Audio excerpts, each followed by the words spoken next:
Hello everyone, आज हम पढ़ेंगे क्लास 10th की फिजिक्स का चैप्टर नंबर 2 जिसका नाम है human I and colourful world. तो ये जो चैप्टर है वो दो पार्ट्स में डिवाइडेड है, जिसमें पहला पार्ट है ह्यूमन आई के बारे में, जिसमें हम आई के पार्ट्स और उनके फंक्शंस के बारे में स्टडी करेंगे और साथ में हम हमारी आईज में जो डिफेक्ट्स होते हैं उनके बारे में पढ़ेंगे। और सेकंड पार्ट में हम कलरफुल वर्ल्ड के बारे में समझेंगे, जहां पर हम rainbow formation, dispersion, scattering of light जैसे और भी टॉपिक्स को पढ़ेंगे। तो सबसे पहले हम समझते हैं ह्यूमन आई के बारे में। तो ये तो काफी बेसिक चीज हो गई, क्योंकि हम सब जानते हैं कि आई जो है उसकी हेल्प से हम चीजों को देख पाते हैं।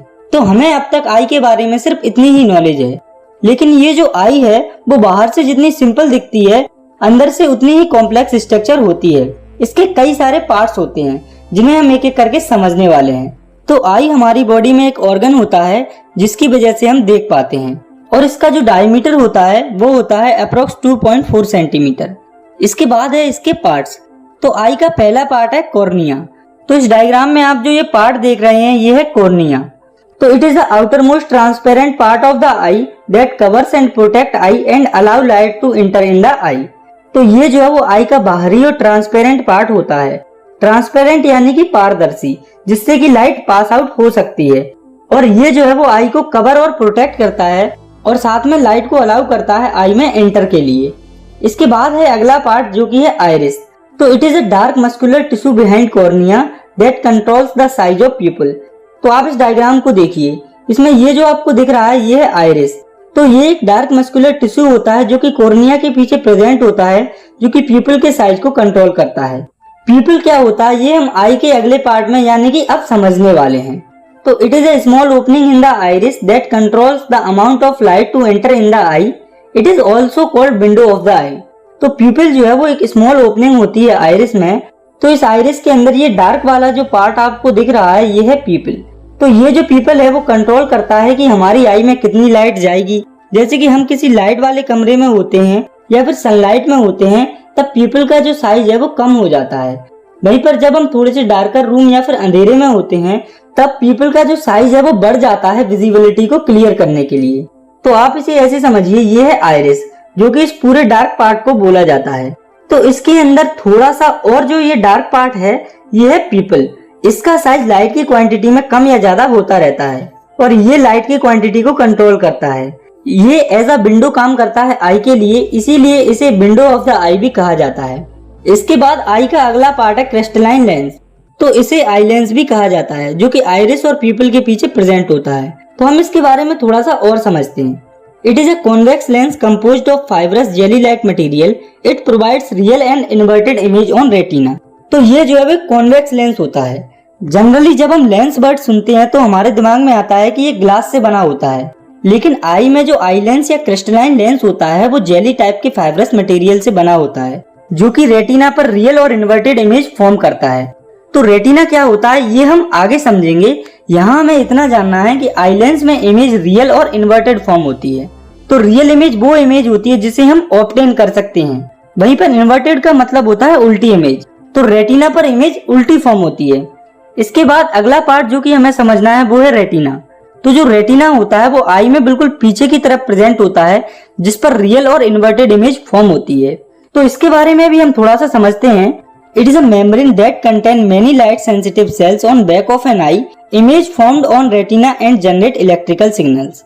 तो ये रेटिना होती है वो आई में पीछे की तरफ प्रेजेंट होती है, जिसमें कि काफी सारे लाइट सेंसिटिव सेल्स प्रेजेंट होते हैं, और इन सेल्स का काम होता है कि जो भी इमेज रेटिना पर फॉर्म होती है वो उसे इलेक्ट्रिकल सिग्नल्स में कन्वर्ट करती है। तो यहाँ पर रेटिना के बारे में आपको दो बातें याद रखनी है। पहली ये कि रेटिना पर जो इमेज फॉर्म होती है वो रियल और इन्वर्टेड होती है, और दूसरी ये कि जो भी इमेज रेटिना पर फॉर्म होती है, रेटिना पर जो सेल प्रेजेंट होते हैं वो उसे इलेक्ट्रिकल सिग्नल्स के फॉर्म में कन्वर्ट कर देते हैं। इसके बाद आई का अगला पार्ट है ऑप्टिक नर्व। तो जो इलेक्ट्रिकल सिग्नल्स हमारे रेटिना पर जनरेट हुए थे, ऑप्टिक नर्व उन सिग्नल्स को ब्रेन में ट्रांसफर करता है।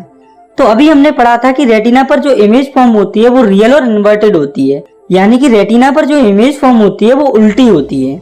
तो अब आप सोच रहे होंगे कि ऐसा कैसे हो सकता है, हमें तो सब कुछ बिल्कुल सीधा और सही सही दिखाई देता है। तो ऐसा इस तरह से होता है कि हमारा जो ब्रेन होता है उसे पता होता है कि जो इमेज रेटिना पर फॉर्म होती है वो इन्वर्टेड या उल्टी होती है। इसीलिए हमारे ब्रेन में जो सिग्नल जाते हैं हमारा ब्रेन उसे प्रोसेस करके सीधा कर लेता है। फिर हमें सारी चीजें सीधी दिखाई देती हैं। तो हमने आई के आगे वाले पार्ट्स को समझ लिया है और साथ में पीछे वाले पार्ट्स को भी समझ लिया है। तो अब हम देखते हैं आई की एक और पार्ट को, जो कि है विट्रस ह्यूमर। तो ये जो है वो आई का काफी बड़ा या कहीं सबसे बड़ा पार्ट होता है, जो कि क्लियर और कलरलेस फ्लूइड होता है वाटर की तरह। और इसका फंक्शन होता है कि ये जो है वो हमारी आई को न्यूट्रिएंट्स प्रोवाइड करता है और इसके साथ ये जो है वो हमारी आई को शेप में रखने का काम करता है। तो हमने यहाँ पर आई के मोस्टली सभी पार्ट्स को समझ लिया है, लेकिन आई का एक पार्ट अभी हमने नहीं समझा है, जो कि है सिलेरी मसल। तो सिलेरी मसल्स को हम अगले कॉन्सेप्ट जो कि है अकोमोडेशन, उसके थ्रू समझेंगे। तो पहले हम देख लेते हैं सिलेरी मसल्स की लोकेशन को। तो जो सिलेरी मसल्स होते हैं वो लेंस के बिल्कुल ऊपर की तरफ और नीचे की तरफ प्रेजेंट होती हैं। तो अब हम समझते हैं हमारे अगले कंसेप्ट को, जो कि है अकोमोडेशन ऑफ आई। तो ये एक प्रोसेस होती है जिसमें आई की जो सिलेरी मसल्स होती हैं वो आई की फोकल लेंथ को चेंज करती है, जिससे कि जो इमेज है वो क्लियरली फॉर्म होती है रेटिना पर।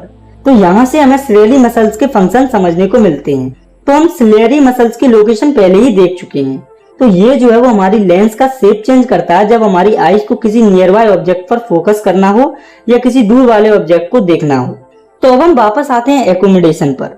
तो इसे हम सिंपली कह सकते हैं कि ये हमारी आंखों की एक ऐसी एबिलिटी होती है जिसके कारण हम दूर वाले ऑब्जेक्ट को भी क्लियर देख पाते हैं और पास वाले ऑब्जेक्ट को भी क्लियर देख पाते हैं। तो ये जो एकोमोडेशन की प्रोसेस होती है इसमें सिलेरी मसल्स का मेजर रोल होता है। तो अब हम देखते हैं कि हमारी आईज के अंदर इमेज कैसे फॉर्म होती है। तो पहले हम देख लेते हैं फार ऑब्जेक्ट के लिए, यानी कि दूरी पर रखे हुए ऑब्जेक्ट के लिए इमेज कैसे फॉर्म होती है।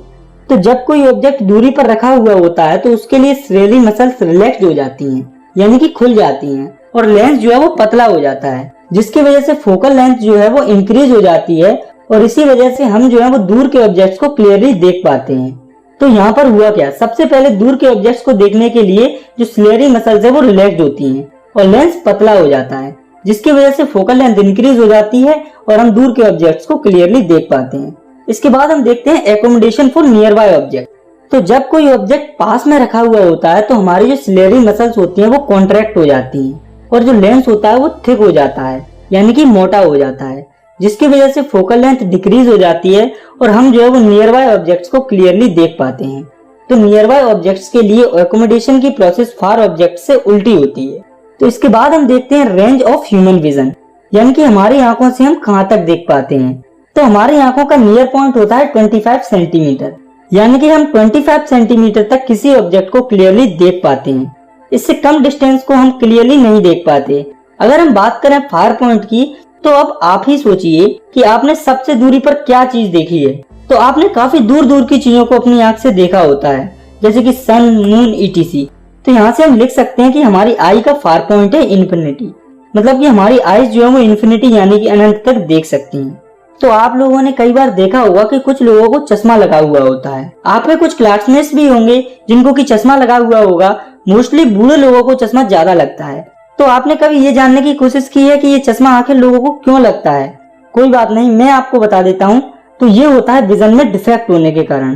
तो अब हम समझते हैं हमारे अगले टॉपिक को, जो कि है defect of vision and their correction, यानी कि आंखों के विजन के डिफेक्ट क्या होते हैं और उन्हें सुधारा कैसे जाता है। तो हमारी आईज में मेनली 3 डिफेक्ट्स हमें देखने को मिलते हैं, जो कि है मायोपिया, हाइपरमेट्रोपिया और प्रेसबायोपिया। तो सबसे पहले हम समझते हैं मायोपिया को। तो इसको नियर साइडनेस भी कहा जाता है। तो इस डिफेक्ट में जो पर्सन होता है उसे पास के ऑब्जेक्ट क्लियर दिखते हैं, लेकिन जो दूर के ऑब्जेक्ट्स होते हैं वो क्लियर नहीं दिखते। और इस डिफेक्ट में जो इमेज होती है वो रेटिना के सामने फॉर्म होती है। तो ये तो हमने देख लिया कि मायोपिया में क्या होता है। अब हम ये देखते हैं कि ये किस कारण से होता है, यानी कि रीजंस ऑफ मायोपिया। तो इसका पहला रीजन है आई लेंस की फोकल लेंथ कम हो जाने की वजह से, और इसका दूसरा रीजन है आई बॉल के इलोंगेशन की वजह से, यानी कि जो आई बॉल होती है वो इलोंगेट हो जाती है, यानी कि लंबी हो जाती है। इसके बाद है करेक्शन ऑफ मायोपिया, यानी कि जब किसी पर्सन को मायोपिया हो जाता है तो उसे ठीक कैसे किया जाता है। तो मायोपिया को कॉनकेव लेंस को यूज करके करेक्ट किया जाता है। और ये कैसे किया जाता है ये अब हम समझते हैं इन डायग्राम्स के थ्रू। तो आप इन तीनों डायग्राम्स को ध्यान से देखिए। तो हम जानते हैं कि मायोपिया डिफेक्ट के अंदर जो आई होती है उसका फार पॉइंट कम हो जाता है। जैसे कि नॉर्मल आई का फार पॉइंट होता है इन्फिनिटी, लेकिन जो मायोपिक आई होती है उसका फार पॉइंट कम हो जाता है। जैसे किसी पर्सन को 10 मीटर से ज्यादा क्लियर दिखाई नहीं देता तो उसका फार पॉइंट हो जाएगा 10 मीटर। तो आप इस पहले डायग्राम को देखिए, ये है एक मायोपिक आई जिसका फार पॉइंट है पॉइंट ए। तो इस पॉइंट ए के बाद इस पर्सन को चीजें ब्लर दिखाई देंगी। तो अब आप इस सेकंड डायग्राम पर नजर डालिए जिसमें कि मायोपिक आई के फार पॉइंट के पीछे कोई ऑब्जेक्ट रखा हुआ है। तो मान लो कि इस पॉइंट पर कोई ऑब्जेक्ट रखा हुआ है जो कि फार पॉइंट से पीछे है। तो अगर ये मायोपिक आई इस ऑब्जेक्ट को देखेगी तो जो इमेज है वो रेटिना के पहले फॉर्म हो जाएगी और रेटिना पर वो ब्लर दिखाई देगी। तो यहाँ से आपको पता चलता है कि मायोपिक आई में दूर की इमेज ब्लर क्यों दिखाई देती है। चलिए एक और बार इसकी बात करते हैं। क्योंकि मायोपिक आई में दूर की इमेज रेटिना के पहले फॉर्म हो जाती है, इसीलिए रेटिना पर दूर की इमेज ब्लर दिखाई देती है। तो अब ये सब हमने देख लिया कि मायोपिक आई के अंदर होता क्या है। तो अब हम डायग्राम की हेल्प से देखते हैं कि मायोपिया को कैसे ठीक किया जाता है। तो मायोपिया को कॉनकेव लेंस का यूज करके ठीक किया जाता है। तो अब आप इस डायग्राम पर नजर डालिए, इसमें जो मायोपिक आई है उसके सामने एक कॉनकेव लेंस रखा हुआ है। तो ये जो कॉनकेव लेंस होता है वो फार पॉइंट को पॉइंट ए से बढ़ाकर इन्फिनिटी कर देता है और जो इमेज इससे पहले रेटिना से पहले फॉर्म हो रही होती है वो कॉनकेव लेंस की वजह से रेटिना पर फॉर्म होने लगती है, जिसकी वजह से डिफेक्टेड पर्सन को दूर का ऑब्जेक्ट भी क्लियर नजर आने लगता है। इसके बाद हम समझते हैं आई के दूसरे डिफेक्ट को जो कि है हाइपरमेट्रोपिया। तो जो हाइपरमेट्रोपिया होता है इसे फार साइटनेस भी कहा जाता है। तो हाइपरमेट्रोपिया आई का ऐसा डिफेक्ट होता है जिसमें डिफेक्टेड पर्सन को दूर के ऑब्जेक्ट क्लियरली दिखाई देते हैं लेकिन पास के जो ऑब्जेक्ट्स होते हैं वो क्लियरली दिखाई नहीं देते हैं। और हाइपरमेट्रोपिया में जो इमेज होती है वो रेटिना के पीछे फॉर्म होती है। तो हम देखते हैं रीजंस ऑफ हाइपरमेट्रोपिया, यानी कि हाइपरमेट्रोपिया के कारण। तो हाइपरमेट्रोपिया के मेनली दो रीजन होते हैं, जिसमें कि पहला है focal length of I increases, यानी कि आई लेंस के फोकल लेंथ के बढ़ जाने के कारण, और इसका दूसरा रीजन है आई बॉल के छोटा हो जाने के कारण। तो अब हमने हाइपरमेट्रोपिया और उसके रीजन के बारे में समझ लिया है।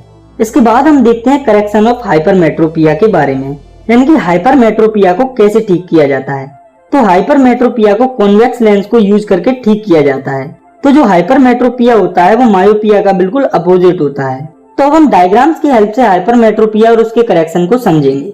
तो आपको ये जो 3 डायग्राम्स दिख रहे हैं ये हाइपरमेट्रोपिया की पूरी स्टेट को सही से समझाते हैं। तो आप सबसे पहले इस पहले वाले डायग्राम पर नजर डालिए। तो ये है एक हाइपरमेट्रोपिक आई। तो हम जानते हैं कि आई का नियर पॉइंट होता है 25 सेंटीमीटर। तो हाइपरमेट्रोपिया में आई का नियर पॉइंट 25 सेंटीमीटर से बढ़ के कुछ ज्यादा हो जाता है। तो अब आप सपोज कीजिए कि ये पॉइंट है आई का नियर पॉइंट जो कि है 25 सेंटीमीटर, और हाइपरमेट्रोपिया में नियर पॉइंट की जो डिस्टेंस होती है वो बढ़ जाती है। ये कितनी भी बढ़ सकती है, कुछ मीटर्स कुछ फीट। तो इसी वजह से हमें इस कंडीशन में पास की चीजें क्लियर दिखाई नहीं देती। तो इस डायग्राम में इस हाइपरमेट्रोपिक आई का नियर पॉइंट इस पॉइंट एक्स की जगह बाय हो जाता है। तो अब ध्यान दीजिए सेकंड वाले डायग्राम पर। तो जब किसी आई का नियर पॉइंट 25 सेंटीमीटर से बढ़कर कुछ और हो जाता है तो उस कंडीशन में नियर पॉइंट की डिस्टेंस बढ़ जाने के कारण जो इमेज है वो रेटिना की जगह पर उसके पीछे फॉर्म होती है, और इसी वजह से हमें पास की जो चीजें हैं वो ब्लर दिखाई देने लगती हैं। तो अब तीसरे डायग्राम में हम देखते हैं कि कॉन्वेक्स लेंस की हेल्प से हम हाइपरमेट्रोपिक आई को कैसे ठीक कर सकते हैं। तो अब आप नजर डालिए इस डायग्राम में। तो कॉन्वेक्स लेंस के यूज से आई का जो नियर पॉइंट है वो दोबारा 25 सेंटीमीटर पर आ जाता है, और जब नियर पॉइंट 25 सेंटीमीटर पर आ जाता है तो इमेज जो है वो दोबारा रेटिना पर फॉर्म होने लगती है और हमें पास की चीजें भी क्लियर दिखाई देने लगती हैं। तो अब हम समझते हैं हमारे अगले डिफेक्ट को जो कि है प्रेस बायोपिया। तो इस डिफेक्ट को ओल्ड एज हाइपरमेट्रोपिया भी कहा जाता है। तो ये जो डिफेक्ट है वो मोस्टली ओल्ड एज इंडिविजुअल्स में देखने को मिलता है। तो जनरली आइज की जो एकोमोडेशन की जो पावर होती है वो कम होती जाती है समय के साथ, और जिसकी वजह से जो बूढ़े लोग होते हैं उन्हें डिफिकल्टी होती है दूर और पास दोनों जगह के ऑब्जेक्ट्स को क्लियरली देखने में। इसके बाद हमें देखना है प्रेस बायोपिया के रीजंस को, यानी कि इसके कारण को। तो इसके मेनली 2 कारण होते हैं, जिसमें कि पहला है वीकनिंग ऑफ सिलेरी मसल्स, यानी कि जो हमारी आईज में सिलेरी मसल्स होती हैं वो टाइम के साथ वीक होती जाती हैं। और इसका दूसरा कारण है decreasing flexibility of eye lens, यानी कि जब आई लेंस की फ्लेक्सिबिलिटी कम हो जाती है तो उसकी वजह से प्रेस बायोपिया डिफेक्ट हो जाता है। तो अब हम समझते हैं इसके करेक्शन को। तो प्रेस बायोपिया को कॉनकेव और कॉन्वेक्स दोनों लेंस का यूज करके सही किया जाता है। तो जिन इंडिविजुअल्स को प्रेस बायोपिया होता है तो उनके चश्मे में कॉनकेव और कॉन्वेक्स लेंस दोनों एक साथ लगाए जाते हैं। तो ये जो प्रेस बायोपिया का चश्मा होता है इसमें ऊपर की तरफ कॉनकेव लेंस लगा होता है जिससे कि दूर की चीजों को क्लियर देखा जाता है, और नीचे की तरफ कॉन्वेक्स लेंस लगा होता है जिससे कि पास की चीजों को क्लियरली देखा जाता है। तो आपने कभी देखा होगा कि जब बूढ़े लोगों को दूर के ऑब्जेक्ट्स को देखना होता है तो वे अपने चश्मे में ऊपर की तरफ देखते हैं, जब उन्हें पास के ऑब्जेक्ट्स को देखना होता है तो वे अपने चश्मे में नीचे की तरफ देखते हैं। तो यहाँ पर हमने आईज के तीनों डिफेक्ट्स के बारे में स्टडी कर ली है। तो इन तीनों डिफेक्ट्स के साथ हमारी आई में एक और डिफेक्ट होता है जो कि है कैटरेक्ट, जिसे कि मोतियाबिंद भी कहा जाता है। तो आपने कई जगह दीवारों पर या होर्डिंग में मोतियाबिंद का ऐड देखा होगा जिसमें लिखा रहता है मोतियाबिंद का इलाज कराएं। तो वहां पर कैटरेक्ट की बात ही हो रही होती है। तो ये भी एक आई का डिफेक्ट होता है जिसमें ओल्ड एज में कुछ लोगों का जो क्रिस्टलाइन लेंस होता है वो फॉगी हो जाता है, जिसकी वजह से उन्हें देखने में प्रॉब्लम होती है और इस कंडीशन को कैटरेक्ट कहा जाता है। इसके बाद हमें देखना है इसके रीजन को, यानी कि किन कारणों से हमें मोतियाबिंद या कैटरेक्ट होता है। तो जो कैटरेक्ट है वो आई लेंस के ऊपर प्रोटीन बिल्ड होने के कारण होता है। तो जब आई लेंस के ऊपर प्रोटीन बिल्ड हो जाता है तो हमें क्लियरली दिखाई नहीं देता है। इसके बाद है इसका करेक्शन। तो जो कैटरेक्ट होता है उसे सर्जरी से ठीक किया जाता है। तो सर्जरी में आई लेंस के ऊपर जो प्रोटीन होता है उसे सर्जरी करके रिमूव किया जाता है। जब ये प्रोटीन आई लेंस से हट जाता है तो हमें फिर से चीजें क्लियरली दिखाई देने लगती हैं। तो यहाँ तक हमने ह्यूमन आई और उनके पार्ट्स और उनके डिफेक्ट्स के बारे में स्टडी कर ली है। तो यहाँ पर इस चैप्टर में हमें आई के बारे में केवल इतनी ही स्टडी करनी है। तो अब हम समझते हैं इस चैप्टर के दूसरे पार्ट को, जो कि है कलरफुल वर्ल्ड। तो कलरफुल वर्ल्ड वाले टॉपिक में सबसे पहले हमें समझना है reflection of light through a prism, यानी कि लाइट का रिफ्लेक्शन प्रिज्म के थ्रू।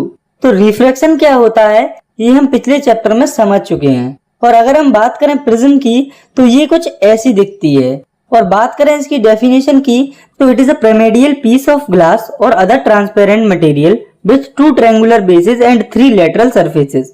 मतलब कि प्रिज्म एक pyramidal पीस होता है ग्लास का या किसी और ट्रांसपेरेंट मटेरियल का, जिसमें 2 ट्रायंगुलर बेस होते हैं और 3 लेटरल सरफेसेस होते हैं।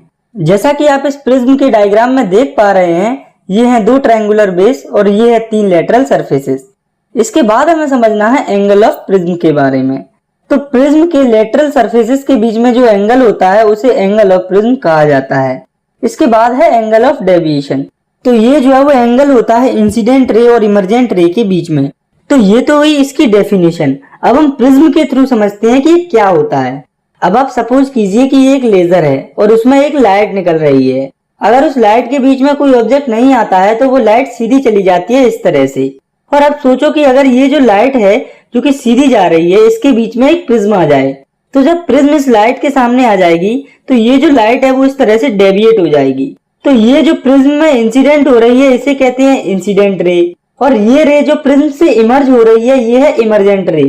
तो अब आप इस प्रिज्म को देखिए और ये इंसिडेंट रे जिसका एक्चुअल पाथ सीधा होता, इसको हम आगे एक्सटेंड करेंगे और ये इमर्जेंट रे इसके पाथ को हम पीछे की तरफ एक्सटेंड करेंगे।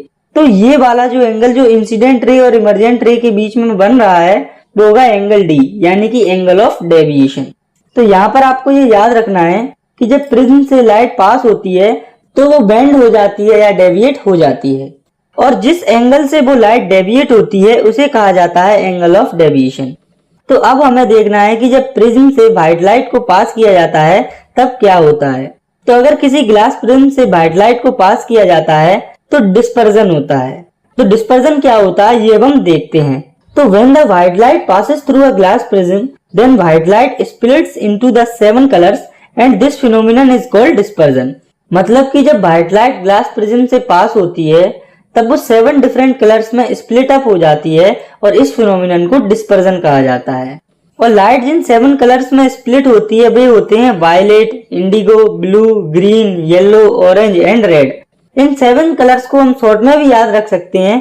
तो इसके लिए हम इन सभी कलर्स के फर्स्ट लेटर को याद कर लेंगे। तो जब हम इन 7 कलर के फर्स्ट लेटर को एक साथ लिखेंगे तो ये वर्ड फॉर्म होगा जो कि है विबग्योर, जो कि VIVGYOR से मिलकर बना हुआ है। तो आपको इस वर्ड को अच्छे से याद रखना है। तो जब लाइट इन 7 कलर्स में स्प्लिट होती है तो इन 7 कलर्स को स्पेक्ट्रम कहा जाता है। तो जब लाइट प्रिज्म से पास होती है तब वो कुछ इस तरह से स्प्लिट हो जाती है। तो अब आप इस स्पेक्ट्रम में देख सकते हैं कि नीचे की तरफ है वायलेट कलर और ऊपर की तरफ है रेड कलर। तो ऐसा इसीलिए होता है क्योंकि जो वायलेट कलर होता है उसकी वेवलेंथ इन 7 कलर में सबसे कम होती है, इसीलिए ये सबसे ज्यादा बेंड होती है। ऐसे ही इससे थोड़ी ज्यादा वेवलेंथ होती है इंडिगो की, जो कि इसके ऊपर प्रेजेंट है। तो आपको बस इतना याद रखना है कि जिस कलर की वेवलेंथ ज्यादा होती है वो स्पेक्ट्रम में ऊपर की तरफ प्रेजेंट होता है। और ये जो वेवलेंथ है अगर हम विबग्योर के फॉर्म में देखें तो ऊपर से नीचे एसेंडिंग ऑर्डर में जाती है, यानी कि जैसे जैसे हम नीचे जाते जाएंगे इन कलर्स की वेवलेंथ बढ़ती जाएगी। और स्पेक्ट्रम के अंदर जिन कलर्स की वेवलेंथ ज्यादा होती है वो ऊपर स्प्लिट या बेंड होते हैं। इसीलिए स्पेक्ट्रम में रेड सबसे पहले और फिर ऑरेंज, येलो आदि कलर स्प्लिट होते हैं।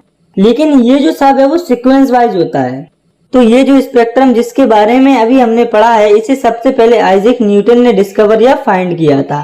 तो जब न्यूटन ने प्रिज्म से व्हाइट लाइट को 7 कलर्स में स्प्लिट होते हुए देखा तो उसने सोचा कि अगर लाइट को 2 कंसेक्यूटिव प्रिज्म से पास किया जाए तो हो सकता है ये जो व्हाइट लाइट 7 कलर्स में स्प्लिट हुई है वो आगे और भी कलर्स में स्प्लिट हो जाए। लेकिन जब न्यूटन ने 2 आइडेंटिकल प्रिज्म को सामने रखा और जब उसने उनसे व्हाइट लाइट को पास किया तो जो रिजल्ट आता है वो बिल्कुल शॉकिंग और अनएक्सपेक्टेड होता है। और वो रिजल्ट होता है कि जब पहले ग्लास प्रिज्म से जब व्हाइट लाइट पास होती है तब वो एज एक्सपेक्टेड 7 कलर्स में स्प्लिट हो जाती है। लेकिन जब ये 7 कलर्स दूसरी प्रिज्म में एंटर करते हैं तब ये व्हाइट लाइट की फॉर्म में इमर्ज होते हैं। तो हमने तो ये एक्सपेक्ट किया था कि ये जो 7 कलर हैं वो दूसरे प्रिज्म में एंटर करने के बाद और ज्यादा कलर्स में स्प्लिट हो जाएंगे, लेकिन ऐसा तो हुआ नहीं। हुआ ऐसा कि ये जो 7 कलर्स हैं वो मिलकर एक व्हाइट कलर फॉर्म करेंगे। तो यहाँ से हमें एक बात पता चलती है कि जो व्हाइट लाइट या सनलाइट होती है वो एक्चुअली में 7 कलर्स से मिलकर बनी होती है। इसके बाद हमें समझना है अगले टॉपिक को, जो कि है टोटल इंटरनल रिफ्लेक्शन। तो पिछले चैप्टर लाइट रिफ्लेक्शन और रिफ्रैक्शन में हमने पढ़ा था कि जब लाइट रे रेयर मीडियम से डेंसर मीडियम में जाती है तो पर्टिकुलर रे नॉर्मल की तरफ बेंड हो जाएगी। तो ये है रेयर मीडियम, ये है डेंसर मीडियम और ये है नॉर्मल लाइन। तो जब लाइट रे इस रेयर मीडियम से इस डेंसर मीडियम में जाती है तो वो नॉर्मल की तरफ बेंड हो जाती है। तो ये तो हो गई जनरल बात, लेकिन हम यहाँ पर बात कर रहे हैं टोटल इंटरनल रिफ्लेक्शन की। तो पहले समझते हैं इसकी डेफिनेशन को। तो when a light enters denser medium to rare medium and angle of incidence below critical angle, then the light reflects to in a denser medium and this is called total internal reflection। तो इसमें सबसे पहले आपको ये याद रखना है कि लाइट जो है वो डेंसर से रेयर मीडियम में जा रही है। तो यहाँ इस डायग्राम से हम ये समझेंगे कि लाइट कब डेंसर से रेयर मीडियम में एंटर करेगी। तो अगर पर्टिकुलर लाइट रे जो कि डेंसर मीडियम से रेयर मीडियम में जा रही है, अगर उसका angle of incidence critical angle से ज्यादा हुआ तो वो लाइट रे डेंसर मीडियम से रेयर मीडियम में जाएगी। तो क्रिटिकल एंगल वो एंगल होता है जिससे एंगल ऑफ इंसिडेंस का एंगल ज्यादा होने पर लाइट रे डेंसर से रेयर मीडियम में पास हो पाती है। तो जो टोटल इंटरनल रिफ्लेक्शन फिनोमिनन होता है उसमें जो एंगल ऑफ इंसिडेंस होता है वो क्रिटिकल एंगल से कम होता है, इसीलिए लाइट रे जो है वो डेंसर मीडियम से डेंसर मीडियम में ही रिफ्लेक्ट हो जाती है, कुछ इस तरह से। और इस फिनोमिनन को टोटल इंटरनल रिफ्लेक्शन कहा जाता है। इसके बाद हमें समझना है टोटल रिफ्लेक्शन के एक और फिनोमिनन को, जो कि है रेनबो फॉर्मेशन। तो ग्लास प्रिज्म से लाइट के डिस्पर्जन को भले ही आपने ना देखा हो, लेकिन आप सभी ने रेनबो यानी इंद्रधनुष को आसमान में बनते हुए जरूर देखा होगा। तो अब हम समझते हैं इसके बारे में। तो ये एक नेचुरल स्पेक्ट्रम होता है जो कि हमें बारिश के बाद आसमान में देखने को मिलता है, और ये जो है वो सन के अपोजिट डायरेक्शन में ऑब्जर्व किया जाता है। और जब रेनबो बनता है तो हमें ये 3 फिनोमिनन देखने को मिलते हैं, जो कि है रिफ्रैक्शन, डिस्पर्जन और टोटल इंटरनल रिफ्लेक्शन। तो अब हम देखते हैं रेनबो फॉर्मेशन को डायग्राम की हेल्प से। तो यहाँ पर ये है हमारा सन। तो जब सन से लाइट इस वाटर ड्रॉप पर पड़ती है तो यहाँ पर रिफ्रैक्शन होता है। और रिफ्रैक्शन इसलिए क्योंकि आप देख सकते हैं कि यहाँ पर लाइट जो है वो एयर मीडियम से वाटर मीडियम में पास हो रही है। और जब लाइट एयर से वाटर मीडियम में पास हो जाएगी तो उसके बाद ये जो लाइट है इसका डिस्पर्जन हो जाएगा, यानी कि ये वाटर ड्रॉप के अंदर इन 7 कलर्स में स्प्लिट हो जाएगी। और जब लाइट का इस वाटर ड्रॉप के अंदर डिस्पर्जन हो जाता है उसके बाद इसमें होता है इंटरनल रिफ्लेक्शन। तो ये जो वाटर ड्रॉप है जिसमें डिस्पर्जन हुआ है उसका जो एंगल ऑफ इंसिडेंस है वो क्रिटिकल एंगल से कम होता है, और इसमें इंटरनल रिफ्लेक्शन की वजह से ये जो 7 कलर्स हैं वो इधर की तरफ डाइवर्ट होते हैं और हमें रेनबो फॉर्म होते हुए दिखता है। तो रेनबो फॉर्मेशन की प्रोसेस में हमारी लोकेशन यहाँ पर रहती है और हमें रेनबो फॉर्म होते हुए दिखता है। इसके बाद हम समझते हैं अगले फिनोमिनन को, जो कि है एटमॉस्फेरिक रिफ्रैक्शन। तो पिछले चैप्टर में हमने रिफ्रैक्शन के बारे में पढ़ा था और आज भी हम रिफ्रैक्शन को ही पढ़ने जा रहे हैं। लेकिन ये वाला जो रिफ्रैक्शन जो कि हम पढ़ने जा रहे हैं ये सिंपल रिफ्रैक्शन से थोड़ा अलग है, क्योंकि अब हम पढ़ने जा रहे हैं रिफ्रैक्शन को एटमॉस्फेयर के अंदर। तो आप सभी ने बचपन में एक पोएम जरूर पढ़ी या सुनी होगी, और अभी भी आप छोटे बच्चों से वो पोएम सुनते होंगे जिसका नाम है ट्विंकल ट्विंकल लिटिल स्टार। तो ये पोएम हर किसी ने अपने बचपन में जरूर पढ़ी या सुनी होती है। तो अब अगर मैं आपसे कहूँ कि मैं और आप जिसने ये पोएम पढ़ी या सुनी है उन्हें बचपन से लेकर आज तक उल्लू बनाया गया है, क्योंकि ये जो स्टार होते हैं वो एक्चुअली में ट्विंकल करते ही नहीं है, वो बस हमें ट्विंकल करते हुए दिखते हैं एटमॉस्फेरिक रिफ्लेक्शन के कारण।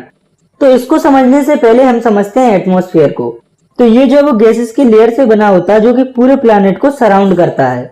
जैसे कि अर्थ का है एक पर्टिकुलर एटमॉस्फेयर जो कि gases, water droplets, dust particles etcetera से मिलकर बना होता है। और हम जानते हैं कि जो रिफ्रैक्शन होता है वो होता है मीडियम्स में रिफ्रैक्टिव इंडेक्स के गैप से। और हमारे एटमॉस्फेयर में भी कुछ हॉट गैसेस होती हैं, कुछ कोल्ड गैसेस होती हैं, और हॉट और कोल्ड गैसेस के रिफ्रैक्टिव इंडेक्स में भी कुछ गैप होता है। जैसे कि हॉट गैसेस का रिफ्रैक्टिव इंडेक्स कम होता है कोल्ड गैसेस से, और इसी रिफ्रैक्टिव इंडेक्स के गैप की वजह से लाइट जब एटमॉस्फेयर में डिफरेंट गैसेस से पास होती है जिनके रिफ्रैक्टिव इंडेक्स अलग अलग होते हैं, उसमें रिफ्रैक्शन होता है। और लाइट के उस एटमॉस्फेयर में रिफ्रैक्शन को एटमॉस्फेरिक रिफ्रैक्शन कहा जाता है। और ये जो एटमॉस्फेरिक रिफ्रैक्शन होता है इसकी वजह से मेनली हमें दो फिनोमेनन देखने को मिलते हैं, जो कि ट्विंकलिंग ऑफ स्टार यानी कि तारों का टिमटिमाना और advance sunrise and delayed sunset यानी कि सूर्य के अस्त और उदय होने में इस फिनोमेनन का रोल होता है। और ये दोनों फिनोमेनन कैसे होते हैं ये अब हम समझते हैं। तो पहले हमें देखना है ट्विंकलिंग ऑफ स्टार वाले फिनोमेनन को। तो मैं आपको बताना चाहता हूँ कि ये जो स्टार होते हैं वो एक्चुअली में ट्विंकल करते ही नहीं है, ये बस हमें टिमटिमाते हुए दिखते हैं, एक्चुअली में टिमटिमाते नहीं है। इसे आप इस डायग्राम से समझिए, जैसे कि ये है आप और ये है अर्थ, और आप यहाँ से स्टार्स को देख रहे हैं। तो जब स्टार से लाइट अर्थ पर आएगी तो वो लाइट हमारे एटमॉस्फेयर से पास होगी, और हमारे एटमॉस्फेयर में काफी सारी गैसेस प्रेजेंट होती है। और जब लाइट एटमॉस्फेयर से पास होती है तो गैसेस के डिफरेक्ट रिफ्रैक्टिव इंडेक्स के कारण उस लाइट का एटमॉस्फेरिक रिफ्रैक्शन हो जाता है, और हमें स्टार की अपीरियंट पोजीशन एक्चुअल पोजीशन से गलत दिखती है। और लाइट जो कि हमारी आइज तक एटमॉस्फेयर के थ्रू पहुंचती है वो एटमॉस्फेरिक रिफ्रैक्शन के कारण ऊपर नीचे होती हुई आती है। इसलिए स्टार से जो लाइट आती है वो हमें कभी कम या ज्यादा दिखती है, और हमें लगता है कि स्टार ट्विंकल हो रहे हैं यानी कि टिमटिमा रहे हैं। तो अब आप सोचिए कि जब हमें तारे टिमटिमाते हुए दिखते हैं तो जो प्लैनेट्स होते हैं वो हमें टिमटिमाते हुए क्यों नहीं दिखते? तो ऐसा इसीलिए होता है क्योंकि जो प्लैनेट्स होते हैं वो काफी पास में होते हैं हमारी अर्थ के। अगर हम उन्हें कंपेयर करें स्टार से तो प्लैनेट्स पास में होने की वजह से बड़े दिखते हैं, इसीलिए वो हमें टिमटिमाते हुए नहीं दिखते। इसके बाद है दूसरा फिनोमिनन जो कि है advance sunrise and delayed sunset. तो आपने शायद कभी किसी से सुना होगा कि जो सन होता है वो हमें एक्चुअल सनराइज से 2 मिनट पहले दिखने लगता है, और सनसेट होने के 2 मिनट बाद भी हमें दिखता रहता है। तो ये जो एडवांस सनराइज और डिलेड सनसेट का जो फिनोमिनन होता है वो एटमॉस्फेरिक रिफ्रैक्शन के कारण होता है। आप इसे इस डायग्राम की हेल्प से समझ सकते हैं। तो ये है अर्थ, और ऊपर ये जो आप देख रहे हैं ये है एटमॉस्फेयर, और ये है ईस्ट साइड और ये है वेस्ट साइड, और ये जो लाइन आपको दिख रही है ये है होरिजन। तो सन जब इस होरिजन लाइन से ऊपर आता है तब सनराइज कंसीडर किया जाता है। तो अब आप यहाँ पर देखिए, यहाँ पर जो सन है वो होरिजन के नीचे है, और यहाँ से सन की लाइट एटमॉस्फेयर तक पड़ती है। तो हम जानते हैं कि एटमॉस्फेयर के बाहर रेयर मीडियम होता है और अंदर डेंसर मीडियम होता है। तो जब लाइट सन से एटमॉस्फेयर पर पड़ती है तो वो बेंड हो जाती है, और इंडिविजुअल जो अर्थ पर खड़ा रहता है उसे एटमॉस्फेरिक रिफ्लेक्शन के कारण 2 मिनट जल्दी सनराइज देखने को मिलता है। और सेम कंडीशन हमें सनसेट पर भी देखने को मिलती है। तो सनसेट के टाइम पर सन जो है वो होरिजन के नीचे चला जाता है। तो यहाँ पर भी लाइट जो है वो इसी तरह से रिफ्लेक्ट होती है, और इसीलिए हमें सनसेट होने के 2 मिनट बाद भी सन दिखाई देता रहता है। इसके बाद हमें समझना है इस चैप्टर के आखिरी टॉपिक को, जो कि है स्कैटरिंग ऑफ लाइट।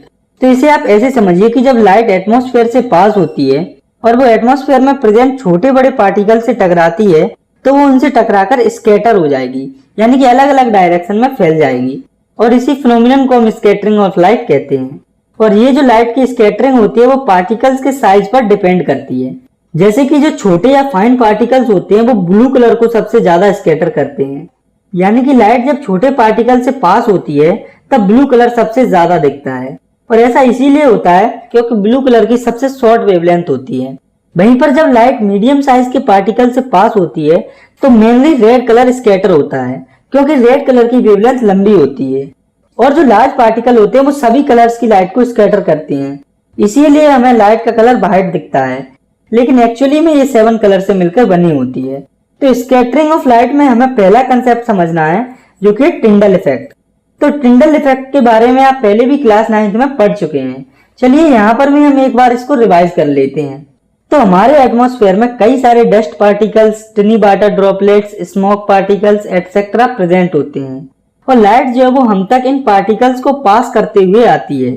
तो लाइट जब इन कोलॉइडल सॉल्यूशन से पास होती हुई हम तक आती है तो हमें लाइट का जो पाथ है वो दिखता है और इस फिनोमेनन को टिंडल इफेक्ट कहा जाता है। इसे अगर आपको एक्सपीरियंस करना है तो आप सुबह सुबह किसी कमरे जिसमें कि एक साइड से या छोटी सी जगह से सनलाइट आ रही हो तो आपको लाइट कोलोइडल सॉल्यूशन से पास होते हुए या फिर कहीं टिंडल इफेक्ट दिख जाएगा। इसके बाद हमें देखना है स्कैटरिंग ऑफ लाइट के दूसरे फिनोमेनन को, जो कि है why does sky appears blue, यानी कि हमें आसमान नीला क्यों दिखता है। तो जब भी हम आसमान में देखते हैं तो वो हमें नीला दिखता है, लेकिन आसमान जो है वो बस हमें नीला दिखता है, नीला होता नहीं है। आप इसे इस डायग्राम की हेल्प से समझिए कि ये है अर्थ और ये है इसका एटमॉस्फेयर और यहाँ पर है सन जिससे कि लाइट आती है। तो हम जानते हैं कि एटमॉस्फेयर में ऊपर की तरफ छोटे छोटे पार्टिकल्स प्रेजेंट होते हैं और लाइट जब इन पार्टिकल से पास होती है तो ब्लू कलर सबसे ज्यादा स्कैटर होता है, क्योंकि हमने अभी पढ़ा है कि जो छोटे या माइन्यूट पार्टिकल्स होते हैं वो ब्लू कलर को ज्यादा स्कैटर करते हैं और ये जो ब्लू लाइट है वो इस तरह से पूरे एटमॉस्फेयर में स्कैटर हो जाती है। इसी वजह से ये जो आसमान है वो हमें पूरा नीला दिखाई देता है। इसके बाद हमें देखना है why sun appears red at the time of sunrise and sunset, यानी कि जो सन है वो राइज होते समय और सेट होते समय रेड क्यों दिखाई देता है। तो अब आप इस डायग्राम को देखिए, इसमें बीच में हमारी अर्थ है और ईस्ट में सन है जिसे हम सनराइज कंसीडर करेंगे और वेस्ट में सन है जिसे हम सनसेट कंसीडर करेंगे। तो सनसेट और सनराइज के टाइम पर जो सन होता है वो हॉरिजन के पास में होता है, इसीलिए जो सनलाइट होती है उसे ज्यादा डिस्टेंस कवर करनी पड़ती है अर्थ तक आने के लिए, और वहीं पर जो ब्लू लाइट होती है वो शॉर्ट वेवलेंथ होने के कारण एटमॉस्फेयर में स्कैटर हो जाती है और जो रेड लाइट होती है वो लॉन्गर वेवलेंथ होने के कारण हम तक पहुंच पाती है। इसीलिए जो सन है वो हमें राइज और सेट होने के टाइम पर रेड दिखाई देता है। तो इसी के साथ हमारा ये जो चैप्टर है वो यहाँ पर खत्म होता है। आई होप आपको अच्छे से समझ में आया होगा। अगर वीडियो पसंद आई है तो आप इसे लाइक कर सकते हैं और साथ में अगर आप चाहें तो क्लास 10 की वीडियोस को आगे देखने के लिए इस चैनल को भी सब्सक्राइब कर सकते हैं। तब तक के लिए thanks for watching, take care, bye bye.